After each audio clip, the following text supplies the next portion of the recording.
Lo haces vos. Mover al futuro con Quique Duclá.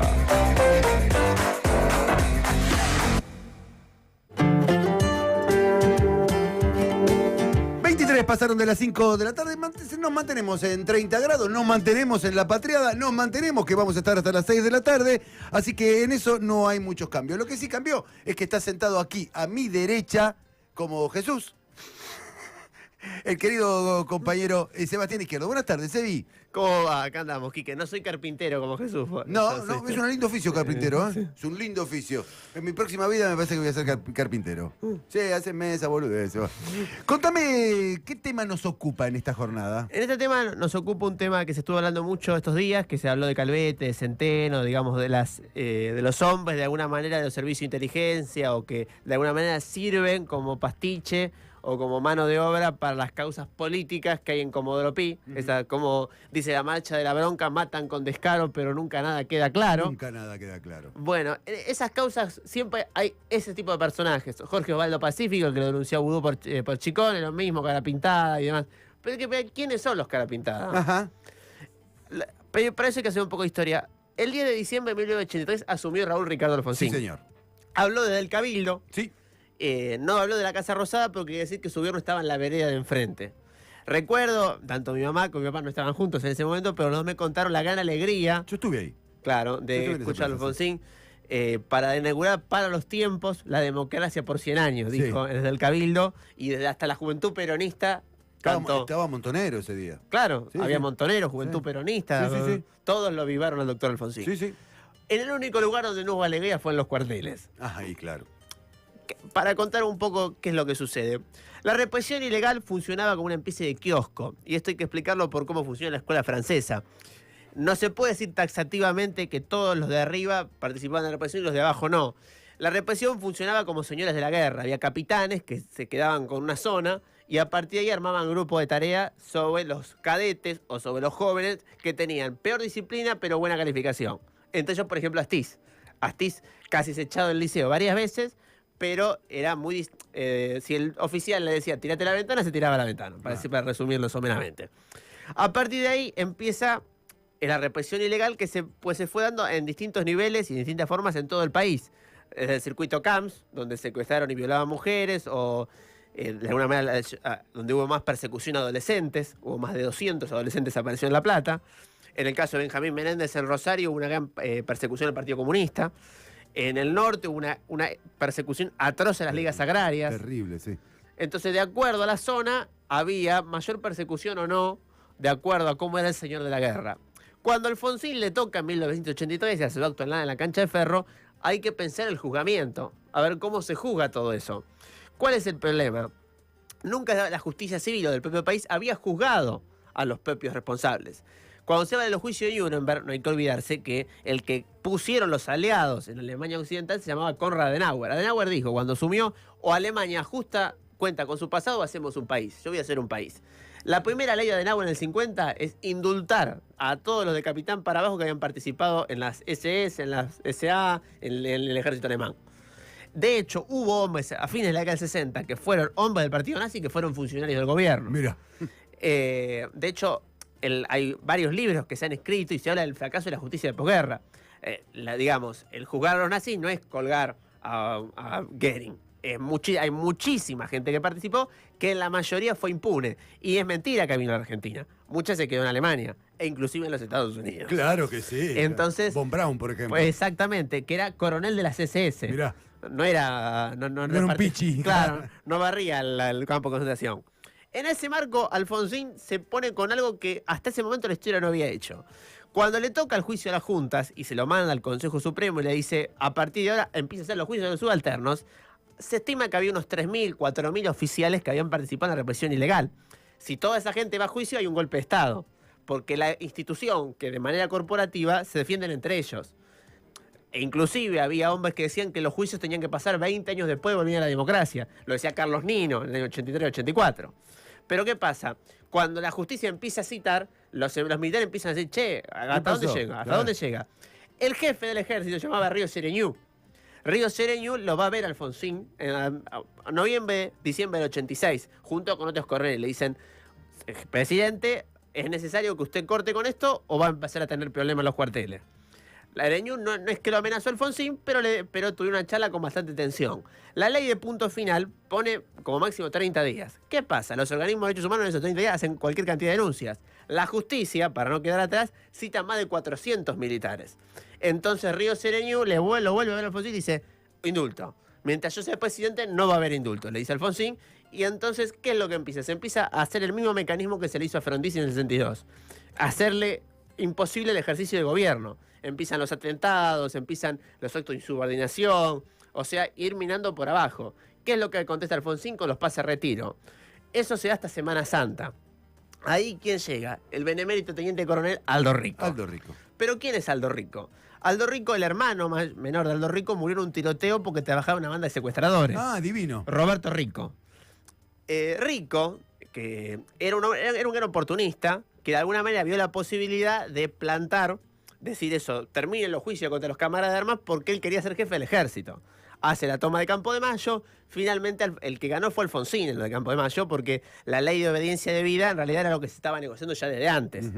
Los 3 niveles de responsabilidad ya estaba eso en el 83. En realidad el que ganó fue Alfonsín, Rico se rindió sin pelear. Sí.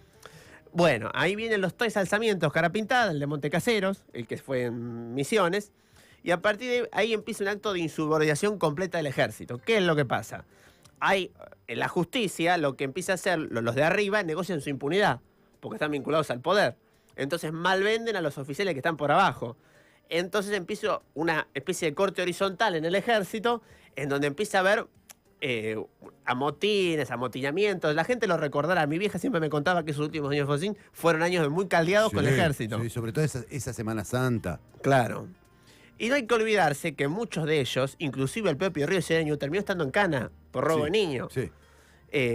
Alfonsín lo pone a Caridi lo sacan y llega Gacino, claro, que es el que está cuando está la tablada. La tablada le sirve para represtigiarse a los militares, para decir, miren lo que lo queremos salvar, de la subversión apátrida que entra y demás.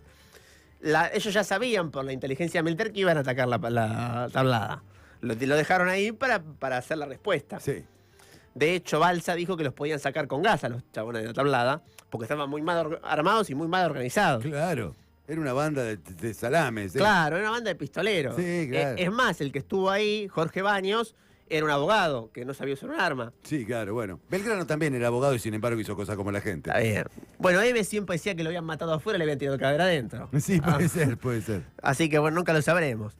En ese marco, los carapintadas se pintan la cara, porque qué rico les hizo pintarle la cara a los que estaban con él, porque quería recordar lo que hicieron los soldados en el día de él, en el 44. Porque Eisenhower le hizo pintarse la cara a los soldados cuando se embarcaron en Normandía. Entonces él dijo, bueno, vamos a hacer lo mismo que hizo Eisenhower. Y les hizo pintarse la cara. En ese marco es de recordar la gran valentía de Alfonsín, de ir al lugar ese a negociar, a decirle a Rico y a Venturino, no hablo con gente armada, y tuvieron que desarmarse delante de él. Y inclusive en la negociación, de correr la mesa, sabiendo que, poniendo la espalda contra la pared y teniendo un guarda armado, con el arma escondida, sabiendo que si el Rico levantaba la hoz tenía la orden de tirar. Ajá. Porque no lo puede reducir a Rico si Rico lo quiere atacar. No, claro. Por eso, entonces, aún sabiendo en esa que por de su vida, fue a Campo de Mayo y luego a la rendición. Los carapintadas van a ser, de alguna manera, como conducidos, tomados por el menemismo. Sí. Menem, de alguna manera, hace el pacto con Seineldin. Con Seineldin, claro. Seineldin es, para resumirlo, es un franquista, un tipo que admiraba al general Franco, que tenía todas las actitudes de un hombre opusdesiano, o sea, rechazaba los sistemas de educación, hablaba de la dictadura que una dictadura del Papa en Europa sería el elemento para reconducir el judaísmo y el islam, que estaban llevando la herejía a ese continente histórico. Eran hombres, es más, se dice que uno de los motivos del planteo es la ley de divorcio. No hay que olvidarse que también generó run en los cuarteles cuando Alfonsín hizo la ley de divorcio. Claro. Dicho sea de paso, así que bueno. En ese marco, uno de los hombres fuertes que surge, que son los contrarios a despolitizar el ejército, o mejor dicho, de ponerlo en marcos institucionales, es Martín Balsa. Y ahí se da el último alzamiento, que lo podemos hablar con la serie Menem, que de ahí casi matan a un periodista de TN, Carnota. Carnota, sí. Famosa, donde el tipo le hace el gesto así, el militar, le tiran y casi lo matan. Uno de los que ellos ahora está con Milei, el que tomó el edificio Libertador. Sí. Ahí Balsa, ahí donde de alguna manera la transición democrática se consolida, Famosa la anécdota que Menem era petizo y Balsa mide como 2 metros, donde le dice agáchese y haga lo que yo le digo. Menem a Balsa y Balsa, un militar, aceptó la orden que dio un civil. Claro. Entonces, el comandante en jefe. claro, pero hasta ese momento no había sido tan así, digamos. Claro. Balsa no tenía uniforme en aquel momento, tuvo que ir un uniforme en conscripto, por eso está con un uniforme que le queda medio raro en las fotos. Ahí el combate duró alrededor de 1 hora, ahí es donde subieron los tanques a la autopista.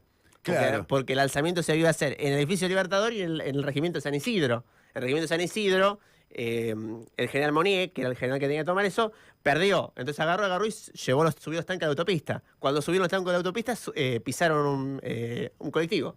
Y hubo 5 muertos. Sí, me acuerdo, claro.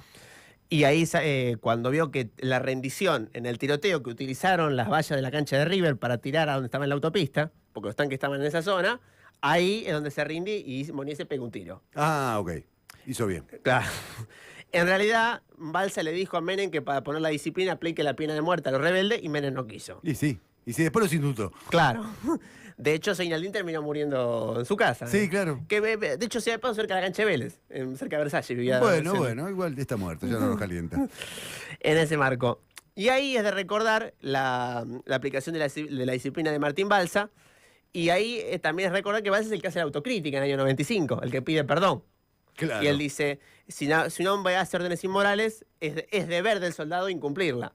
Por eso del círculo militar lo echaron. Mirá. Por la Unión de Militares Retirados. Y Neustadt lo vuelve a invitar al domingo siguiente. ¿Qué le contestó Balsa? ¿Qué le dijo? Para mí, si estaba triste porque lo habían echado del círculo militar, y él dijo, no, para mí es más importante seguir siendo socio de River. Los ninguneó totalmente. Muy inteligente, Balsa, muy inteligente. Y bueno, fue el jefe del ejército que más duró hasta el año 2098, después lo pasaron 2008. a retiro. Claro, 98. Ah, 1998. Claro. Ahí es el que de alguna manera logra que el negacionismo del terrorismo de Estado no. Él dice, mi gran logro es que los que nieguen el terrorismo de Estado no tengan uniforme militar, Claro. sean civiles. Entonces eso, de alguna manera, saca la bota que puede tener la democracia, primero haciendo una gran renovación por las líneas bajas y medias, y segundo cambiando los planes de estudio. Claro, eso fue la gran diferencia. Y claro. eso es lo que hace que un coronel de él, Bendini, es el que baje los cuadros. Claro. Que es el que de alguna manera le dice, delante mío, baje los cuadros. Y Bendini, Proceda, sí, claro. Bendini proceda. Claro. Y teniendo a Ebe de Bonafini, compartiendo actos en más de una ocasión con Ebe de Bonafini y Estrella Carlotto, Bendini. Falleció hace unos años. Ah, mira. Bendini. Bueno, Milani también es un hombre que también fue coronel de Bendini.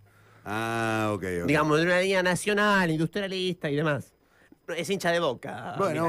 Pero ese es el problema. Es un problema de él. Claro. Muy No es interesante. hincha de River como Balsa. Muy interesante. Sí, aparte lo contás y me viene a la memoria todos esos lugares porque yo estuve ahí. Claro. Era un jovencillo, en el 83 tenía 20 años. Claro. Dicho sea de paso, Aldo Rico, uno de los hijos de Aldo Rico, que después murió de sobredosis, terminó siendo uno de los hombres que colaboró en la aprobación de la ley de matrimonio igualitario, peleado a muerte con su padre. Ah, mira. Claro, Eugenio Rico. Un dato de color. Muy bien. Muy interesante todo este recuerdo. Pero que no nos olvidemos. Muy bueno. Estuviste muy bien, Sebi, te felicito. Muy buen trabajo. 36 pasaron de las 5. Sí, Leno.